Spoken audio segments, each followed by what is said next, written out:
Anime ini bercerita tentang seorang anak kecil bernama Ryoma Takebayashi. Karena keadaan tertentu, dia tinggal di hutan sendirian dan hidup bersama slime yang berjumlah sangat banyak. Di saat Ryoma menjalani keseharian seperti biasa, dia bertemu dengan kelompok petualang dengan salah satu rekannya yang terluka. Lalu, di saat Ryoma mendekatinya, pendekar bernama Reinhardt langsung waspada dan mengarahkan pedang kepadanya. Untung saja, Ryoma membawa obat yang bisa diberikan kepada mereka, sehingga para petualang itu tidak lagi mewaspadainya. Meskipun begitu, mereka tetap penasaran kenapa ada anak kecil yang bisa tinggal di hutan. Untuk mengetahui identitas aslinya, mereka mengeluarkan kristal khusus yang dapat memastikannya. Dilihat dari reaksi kristalnya, menunjukkan kalau Ryoma bukan orang yang jahat. Tapi ada beberapa hal yang membuat mereka terkejut karena Ryoma menguasai berbagai sihir berlevel tinggi. Ketika ditanya kenapa tinggal di hutan sendirian, Ryoma bilang kepada mereka kalau kakek dan neneknya meninggal 3 tahun yang lalu. Sedangkan alasan kenapa dia berjuang hidup di hutan karena desa tidak mau menerima orang luar seperti dirinya. Namun, informasi yang diberikan itu hanyalah cerita karangan saja. Sebenarnya, yang meninggal 3 tahun lalu adalah dirinya sendiri. Dulu, dia merupakan seorang karyawan yang bekerja di perusahaan gelap. Dia dipaksa untuk bekerja terus-menerus tanpa diberi waktu istirahat. Kemudian tanpa diduga, dia tiba-tiba meninggal lalu dipanggil oleh para dewa. Alasan para dewa memanggilnya yaitu untuk dihidupkan kembali di dunia lain. Dia akan bereinkarnasi sebagai anak kecil berusia 8 tahun. Saat dikirim ke dunia lain, para dewa tidak memberinya tugas apapun. Dia boleh hidup sesuka hatinya dan bisa menggunakan seluruh energi sihir yang bersumber dari dunia asalnya. Dari sinilah awal mula kehidupan Ryoma di dunia lain. Meskipun tubuhnya masih kecil, tapi dia punya fisik yang sangat kuat. Selain itu, berkat pengetahuan serta kekuatan dari dewa, dia bisa menguasai berbagai skill dengan begitu mudah. Skill pertama yang dipelajari olehnya adalah skill penjinakan untuk membuat kontrak dengan monster. Beberapa bulan kemudian, Reinhardt bersama rombongan keluarganya kembali datang mengunjungi Ryoma. Selain membawa istri dan para pelayannya, Reinhardt juga membawa anak perempuannya yang bernama Eliaria. Sejak datang ke sana, mereka dikejutkan dengan slime yang semakin banyak. Selain itu, Ryoma juga bisa melakukan kontrak dengan Big Slime yang sebelumnya tidak pernah bisa dijinakan. Sebagai keluarga penjinak monster selama beberapa generasi, mereka datang ke hutan untuk menyelesaikan urusan tertentu. Urusan tersebut adalah membantu Elia untuk membentuk kontrak pertama dengan monster pertamanya. Elia berencana untuk menangkap slime, makanya dia minta bantuan Ryoma untuk mengetahui jenis-jenis slime dan mengetahui tempat menemukannya. Setelah Ryoma memberi semua informasi yang dia ketahui, Elia sangat tertarik untuk menjalin kontrak dengan slime pembersih. Namun, hal itu tidak mudah bagi perempuan. Untuk menjinakkan slime pembersih, maka dia harus membasuh tubuh dengan air keringat supaya slime itu bisa terpancing. Meskipun tidak mudah, tapi demi mewujudkannya, Elia tidak ragu untuk tetap melakukannya. Setelah Elia melakukan kontrak pertamanya, Ryoma diajak untuk bergabung ke dalam perjalanan mereka. Meskipun awalnya bingung, tapi saat melihat Elia sangat menantikannya, pada akhirnya Ryoma memutuskan menerima ajakan tersebut. Dia akan melakukan perjalanan pertamanya untuk melihat banyak hal baru di dunia luar. Saat malam tiba, Ryoma memasukkan semua benda di rumahnya ke dalam item box miliknya. Lalu setelah semuanya sudah siap, mereka langsung berangkat di pagi harinya. Dikarenakan perjalanan berlangsung selama beberapa hari, maka saat siang mereka bergerak dengan kereta, sedangkan ketika malam tidur di dalam tenda. Meskipun persiapan mereka sudah matang, tapi perjalanan kali ini tidak berjalan mulus. Saat terjadi tanah longsor, mereka harus menunda perjalanan selama beberapa jam. Tapi berkat arahan dari Ryoma, ternyata mereka bisa menyelesaikan masalah itu lebih cepat dari perkiraan. Setelah melakukan perjalanan yang cukup panjang, mereka telah sampai di kota Gimul, atau suatu kota pertambangan yang sudah beroperasi sejak lama. Setibanya di kota tersebut, Reinhardt bersama yang lainnya mengantar Ryoma menuju gereja. Ryoma akan dibuatkan papan status yang dapat digunakan sebagai tanda pengenal. Kemudian, saat dia meletakkan papan di atas altar, tiba-tiba saja jiwanya terpanggil ke alam dewa. Di sana, dia bertemu lagi dengan para dewa yang telah memindahkannya ke dunia lain. Selama berada di alam dewa, Ryoma diberi beberapa informasi, dimulai dari slime yang berevolusi karena ulahnya, sampai asal-usul keluarga Jamil yang leluhurnya berasal dari dunia lain seperti dirinya. Selain itu, dia juga diberitahu kalau keturunan mereka yang bernama Elia merupakan pewaris darah leluhurnya yang paling kuat. Hal ini membuatnya bisa mendapatkan berkah serta kapasitas sihir yang sangat besar. Setelah proses pembuatan papan status sudah selesai, kakek Gain memberi beberapa nasihat kepada Ryoma. Dia bilang karena kemampuannya sangat tinggi jika dibandingkan anak seusianya, maka akan ada banyak orang yang mungkin ingin mengincarnya. Supaya hal itu tidak terjadi, maka dia disarankan untuk menjadi anggota serikat. Ryoma mengikuti saran tersebut. Dia pergi menuju serikat penjinak untuk mendaftar sebagai penjinak monster. Namun, menaikkan peringkat di sana ternyata lebih sulit dari yang mereka kira. Sebagai gantinya, mereka pun pergi ke serikat petualang karena lebih cocok untuk penghuni hutan seperti Ryoma. Saat mendaftar, Ryoma harus ikut ujian terlebih dahulu, yaitu ujian membidik target dengan menggunakan busur. Ryoma sudah terbiasa melakukannya saat berburu, sehingga semua ujian bisa dilalui dengan hasil yang sempurna. Selain itu, dia juga bisa membidik semua sasaran yang bergerak tanpa ada yang terlewat. Dengan begini, maka Ryoma diterima sebagai petualang. Namun, meskipun kemampuan dia luar biasa, dia harus memulainya di peringkat terbawah agar anggota lain tidak keberatan.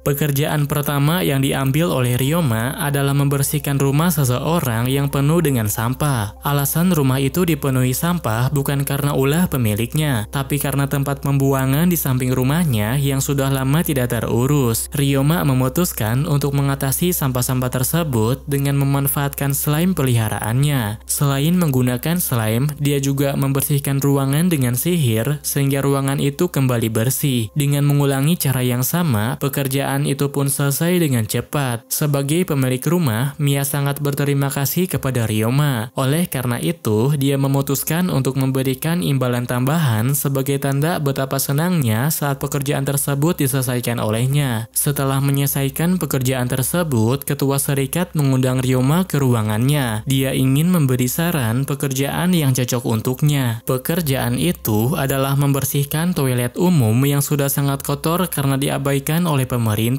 Ryoma mengambil pekerjaan tersebut, tapi sebelum itu dia menemui keluarga Reinhardt terlebih dahulu yang memiliki wewenang sebagai bangsawan.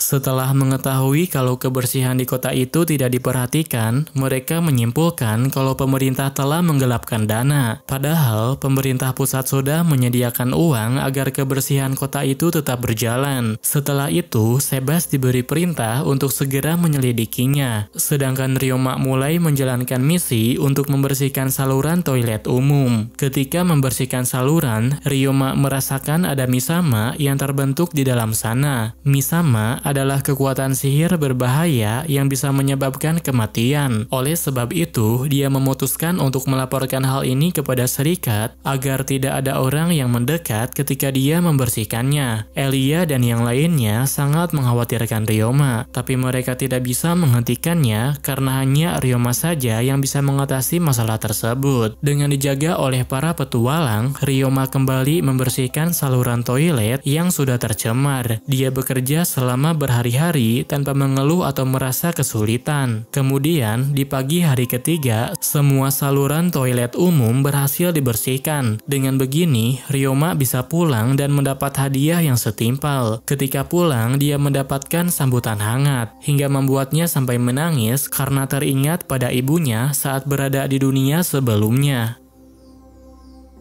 Ketika Ryoma masih tertidur, Elia sudah bangun pagi untuk menyiapkan makanan untuknya. Elia sengaja masak untuknya karena ingin minta bantuan kepada Ryoma. Dia minta diajari cara bermain dengan sihir supaya kemampuan mengendalikan sihirnya jadi semakin membaik. Elia menguasai elemen api dan elemen air. Untuk bermain dengan kedua elemen tersebut, Ryoma mengajarinya cara membuat kembang api dan juga mengajarkan cara membuat gelembung dari elemen air. Elia bisa melakukannya dalam sekali percobaan. Namun, karena bentuknya berbeda dengan milik Ryoma, dia harus melakukan berbagai penyesuaian sampai hasilnya terlihat sempurna. Setelah mengajarkan Elia, sekarang giliran Ryoma untuk belajar sihir serangan dari Camille. Saat itu, dia mempelajari sihir serangan berbagai elemen yang dikuasai oleh Camille. Ryoma tidak hanya menguasainya dengan cepat, sihirnya juga lebih kuat karena memiliki kapasitas energi yang sangat besar. Setelah menguasai semua sihir yang diajarkan oleh Camille, Sebas bersedia mengajarkannya cara menggunakan sihir ruang. Sihir tersebut memungkinkannya bisa berteleportasi hingga membuat dimensi ruang untuk menyimpan benda atau makhluk hidup. Ryoma dapat menguasai semua itu dalam waktu setengah hari saja.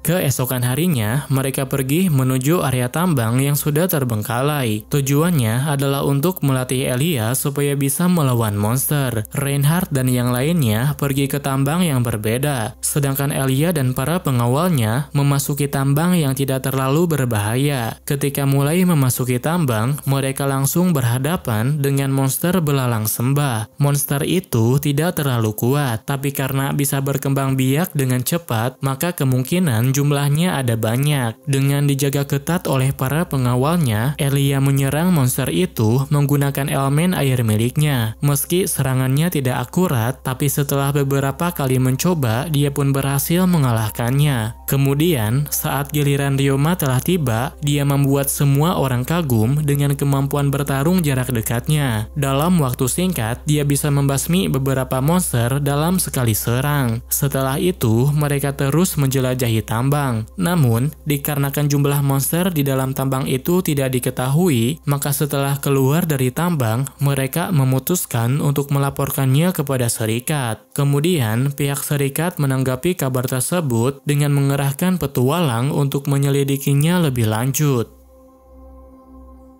Sebelum pergi memasuki tambang, pihak serikat memberi sedikit informasi mengenai monster yang mungkin mereka temukan. Setelah itu, Ryoma dan para petualang mulai memasuki tambang. Ketika ditanya berapa banyak slime yang dia miliki, Ryoma menjawabnya kalau dia memiliki 4.000 lebih. Sementara kemampuan bertarungnya, dia terbiasa menggunakan beberapa jenis senjata dan cukup ahli dalam sihir serangan. Dikarenakan tidak ada yang bisa memakai sihir serangan seperti dirinya, maka Ryoma diminta untuk menyerang monster terbang. Sedangkan untuk yang lainnya akan mengatasi monster yang tidak bisa terbang. Ketika mengetahui ada kelompok kelelawar gua di depan mereka, Ryoma minta izin untuk melakukan eksperimen. Dia menggunakan penghalang suara kepada rekannya, kemudian menciptakan suara sekeras mungkin yang bisa melumpuhkan kelelawar. Saat dicoba, ternyata cara itu sangat efektif. Dengan begini, maka pekerjaan mereka selesai lebih cepat. Ketika Ryoma dan yang lainnya akan beristirahat, mereka mendapat kabar kalau ada goblin di area terdalam tambang. Jika dibiarkan, maka jumlahnya akan terus bertambah. Untuk mencegah hal tersebut, mereka memutuskan untuk melakukan operasi pemusnahan. Dalam operasi tersebut, para goblin dipancing menuju jebakan yang sudah dipasang sebelumnya. Sementara untuk goblin yang berhasil lolos akan dihadapi langsung oleh para petualang. Meskipun sudah menyatukan kekuatan, satu persatu petualang mulai ada yang terluka. Selain itu, mereka juga kehabisan anak panah karena jumlah goblin yang tidak ada habisnya. Sebelum situasi semakin sulit, Ryoma mengerahkan seluruh slime-nya untuk ikut bertarung. Dengan begini, mereka bisa terus melawan dan berhasil membasmi sekitar 2000 goblin. Namun tampaknya situasi mereka masih belum aman. Di saat semua goblin dikalahkan, Homogoblin mulai keluar melakukan perlawanan. Beruntung, para slime masih bisa melawannya, sehingga dengan demikian, misi itu bisa selesai tanpa ada korban jiwa. Setelah misi pemusnahan Goblin, Ryoma terinspirasi oleh Mia untuk mendirikan bisnis laundry. Dia ingin menjalani hidup secara mandiri agar menjadi orang yang berguna. Walau begitu, Ryoma tidak ada niatan untuk memutuskan hubungan selamanya. Suatu saat, dia berjanji pasti akan kembali lagi. Setelah mengetahui Ryoma yang selalu bekerja dengan giat, membuat mereka berpikir kalau situasi seperti ini akan terjadi. Oleh karena itu, mereka mengizinkan Ryoma hidup mandiri tapi dengan beberapa syarat yang harus dipenuhi, seperti mengirim surat secara teratur, tidak sungkan meminta bantuan, dan harus menemui Elia setiap 3 tahun sekali. Kemudian, selama mereka masih berada di kota itu, Ryoma harus menginap di sana. Keesokan harinya, Ryoma mengunjungi perusahaan dagang Morgan untuk berbicara dengan Serge. Ketika mendengar rencana bisnisnya, Serge sangat antusias untuk mendukungnya. Dikarenakan para petualang selalu kesulitan membersihkan pakaian, maka dia yakin usaha laundrynya akan ramai dan menghasilkan banyak uang. Agar bisnisnya tidak ada masalah, Serge menyarankan Ryoma untuk bergabung dengan serikat dagang. Setelah terdaftar, mereka membeli lahan kosong yang bisa dijadikan tempat usahanya. Jika dilihat dari peta, tempat itu berada di daerah pemukiman dan juga dekat dengan serikat. Makanya Ryoma segera membersihkannya, lalu membuat bangunan untuk membuka bisnis laundrynya. Berkat bantuan Slime, maka proses pembuatan pondasi hingga struktur bangunan bisa dibangun lebih efisien. Walau begitu, masih ada beberapa pekerjaan yang membutuhkan bantuan manusia, tapi semua tidak masalah karena ada banyak orang yang bersedia untuk membantunya. Mereka sudah menganggap Ryoma sebagai teman, sehingga akan saling membantu di saat sedang kesulitan. Dengan begini, maka bangunan dapat diselesaikan dalam waktu singkat. Selanjutnya, mereka tinggal menanam bunga dan rumput supaya halaman terlihat indah. Kemudian, setelah semuanya sudah selesai, Ryoma mampir ke kuil sebentar untuk berbicara dengan para dewa. Kali ini, dia hanya bertemu Goofy saja, sedangkan yang lainnya sedang liburan di dunia asalnya Ryoma. Untuk merayakan berdirinya layanan laundry, Ryoma mengadakan acara pesta pembukaan dan mengundang semua orang yang pernah membantunya. Di pagi hari sebelum acara itu dimulai, Serge mengantarkan Carla dan Calum untuk menjadi asisten barunya. Sejak pertama kali datang, mereka berdua ragu-ragu untuk bekerja dengan Ryoma. Di saat Ryoma menjelaskan tugas-tugasnya, mereka terlihat tidak puas karena sebagian pekerjaan diselesaikan oleh Slime-nya, sedangkan pekerjaan yang masih tersisa hanya penerimaan dan pengangkutan hasil cucian saja. Selanjutnya, Ryoma menunjukkan tempat istirahat dan juga asrama yang dapat digunakan oleh karyawan. Lalu, orang-orang perlahan mulai datang ke sana karena sebentar lagi acara pembukaan akan dimulai. Setelah semua undangan sudah berkumpul, Ryoma memberi kata sambutan. Lalu, semuanya bersulang dan memakan berbagai hidangan yang sudah disiapkan olehnya. Melihat orang-orang sangat mempercayai,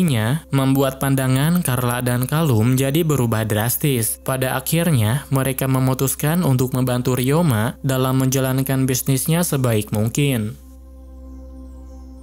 Hari selanjutnya merupakan hari di mana laundry Slime mulai dibuka untuk umum. Karena baru hari pertama, Ryoma tidak terlalu berharap akan ada banyak pelanggan. Oleh karena itu, saat laundrynya sudah dibuka, dia menyerahkan semuanya kepada karyawan, sedangkan dia sendiri pergi keluar untuk menyebarkan selembaran. Kemudian, saat tiba di serikat petualang, orang-orang sudah tidak sabar ingin segera mengunjungi laundrynya. Mereka mengetahui kalau Ryoma sudah membuka karena Mia sudah lebih dulu menyebarkan informasinya. Selain menyebarkan selembaran, Ryoma juga mengambil misi di sekitar tambang untuk menambah penghasilannya. Lalu, ketika dia kembali memeriksa laundry, dia terkejut karena sudah ada antrian panjang dan pelanggan dalam jumlah yang sangat banyak. Mereka memilih untuk mencuci di sana karena hasilnya memuaskan dan harganya juga terjangkau. Jumlah pelanggan yang terlalu banyak membuat karyawannya belum sempat istirahat. Karena memiliki trauma di kehidupan sebelumnya, Ryoma segera mengatasi masalah tersebut dengan memperbanyak tenaga kerja. Sejak hari pertama, bisnisnya mendapat pencapaian yang luar biasa. Untuk mengatasi masalah kekurangan orang, Ryoma pergi ke serikat dagang karena ketua serikat telah mengumpulkan calon pekerja. Jumlah pekerja yang dikumpulkan sudah lumayan banyak, namun sebagian dari mereka keberatan karena pemiliknya masih anak-anak. Selain itu, Ryoma juga bilang kepada mereka kalau dia menggunakan slime di tempat kerjanya. Hal ini membuat mereka semakin malas untuk bekerja bersamanya. Dari sekian banyak yang hadir, hanya 2 orang saja yang masih mau bekerja dengannya. Dia adalah Fei dan putrinya yang bernama Liling. Saat ini, mereka sedang dalam keadaan yang sulit, makanya mereka akan sangat senang jika Ryoma mau mempekerjakannya. Namun, Fei tidak bisa bekerja maksimal karena kakinya mengalami patah tulang. Meskipun ada kekurangan, Ryoma tetap menyambut mereka berdua. Namun, saat menyadari kalau mereka membawa senjata, Ryoma langsung mempertanyakan alasannya. Ternyata, mereka adalah mantan pembunuh bayaran dari negara lain. Karena suatu alasan, mereka berhenti dari pekerjaan tersebut dan memilih untuk mencari pekerjaan yang lain. Meski sudah tahu asal-usulnya, Ryoma tetap menerima mereka sebagai karyawan barunya. Dia langsung membawanya ke tempat usahanya dan mempekerjakan mereka pada saat itu juga. Berkat bantuan Fei dan Liling, mereka pun berhasil mengatasi lonjakan pelanggan. Setelah laundrynya tutup, Ryoma membawa Fei dan Liling menuju ruangannya. Lalu, dia mengeluarkan slime penyembuh untuk menyembuhkan kakinya Fei yang patah tulang. Jasa ahli sihir medis itu harganya sangat mahal. Makanya Fei dan Liling sangat bahagia saat Ryoma melakukannya secara cuma-cuma. Pada hari selanjutnya, Ryoma sempat bertemu dengan Elia. Saat itu, Elia terlihat seperti kesepian karena tidak punya banyak waktu bersama Ryoma. Sementara Ryoma masih disibukkan dengan usaha laundrynya. Karena semakin hari jumlah pelanggannya semakin meningkat, dia mendatangi serikat dagang lagi untuk mencari tenaga kerja yang baru. Dia membutuhkan 3 orang pekerja dan seorang juru masak. Berbeda dengan sebelumnya, kini ketua serikat yang mencarikan karyawannya secara langsung. Dengan begini, maka semua pekerjaan dapat diatasi, sehingga bisnis tetap berjalan meski Ryoma tidak ada di sana. Dikarenakan sebentar lagi akan ada musim peningkatan Grelprog, Ryoma mendapat permintaan untuk membuat kain anti air dalam jumlah banyak. Saat waktunya tiba, akan ada banyak petualang yang berburu di danau. Makanya Serge berencana untuk membuat perlengkapan anti air dan menjualnya pada mereka. Setelah mendapat permintaan tersebut, Ryoma langsung membuatnya di dalam tambang. Dia pergi ke tambang bersama dengan Elia yang ingin latihan alat musik di sana dengan tenang.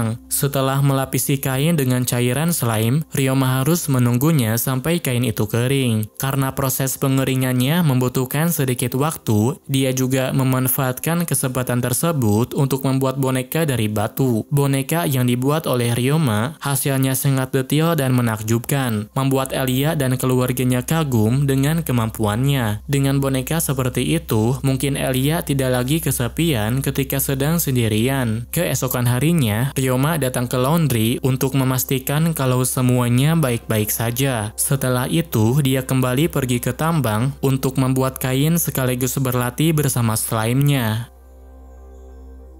Ketika Ryoma menanyakan apakah karyawannya punya masalah tertentu, mereka mengaku tidak ada masalah karena tempat kerjanya sangat nyaman. Namun, Ryoma tetap saja merasa bersalah karena baru ingat dia belum pernah memberi mereka libur. Kemudian, saat dia mengunjungi serikat petualang, dia mendapat kabar tentang adanya petualang yang berhasil menangkap slime jenis langka. Petualang itu berencana untuk menjualnya, tapi tidak ada yang mau membelinya karena slime dianggap tidak bernilai.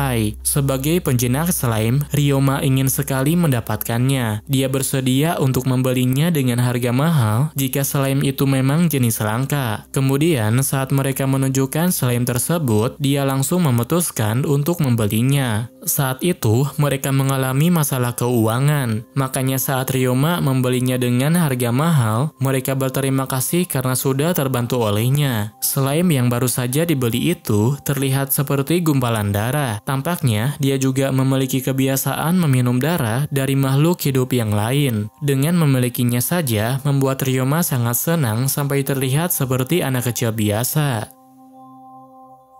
Pada suatu hari, keluarga besar Reinhardt berkunjung ke suatu tempat untuk mengajarkan Elia dan Ryoma tentang sihir penjinakan. Tujuan mempelajari sihir tersebut adalah untuk menyatukan indera antara majikan dan familiarnya. Dengan sihir tersebut, mereka bisa menerima lebih banyak informasi di lingkungan sekitarnya. Meskipun baru pertama kali melakukannya, tapi Ryoma dan Elia bisa langsung menguasainya. Dengan menggunakan penglihatan burung, mereka bisa melihat sesuatu dari sudut pandang yang berbeda. Namun, dikarenakan belum terbiasa, maka rasanya sangat tidak nyaman. Kemudian, ketika sedang istirahat, mereka membicarakan familiarnya masing-masing. Ternyata, orang-orang di sekitar Ryoma bukanlah orang biasa. Sebagai seorang penjinak, Elise telah melakukan kontrak dengan monster yang sangat kuat. Selain itu, dia juga sudah memiliki kontrak dengan 100 serigala. Namun, ayahnya lebih hebat lagi. Berkat keberuntungannya, dia melakukan kontrak pertamanya dengan 20 ekor naga. Sedangkan Reinhardt memilih untuk fokus meningkatkan kemampuan berpedang dan tidak terlalu mahir dalam penjinakan.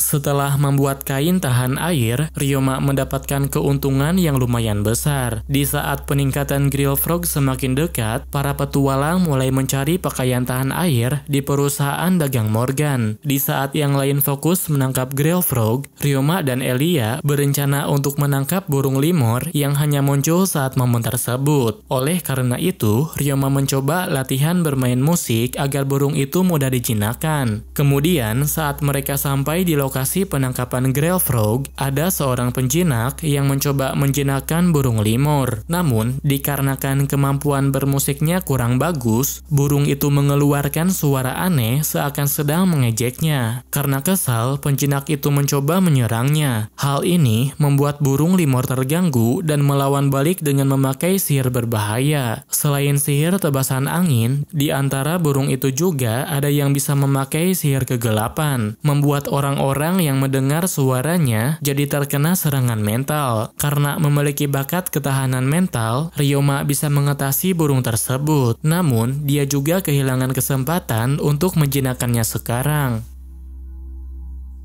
Setelah burung itu pergi, Elia tidak mau langsung menyerah. Dia memutuskan untuk terus menunggunya dengan harapan burung itu akan kembali. Saat itu, Elia terlihat sedih karena akan segera berpisah dengan Ryoma. Namun, saat Ryoma menjelaskan kalau mereka pasti akan bertemu lagi, Elia bisa ceria kembali. Tidak lama kemudian, gerombolan burung limor datang kembali ke tempat tersebut. Elia pun segera mengeluarkan alat musiknya dan memainkan musik agar bisa menjinakkannya.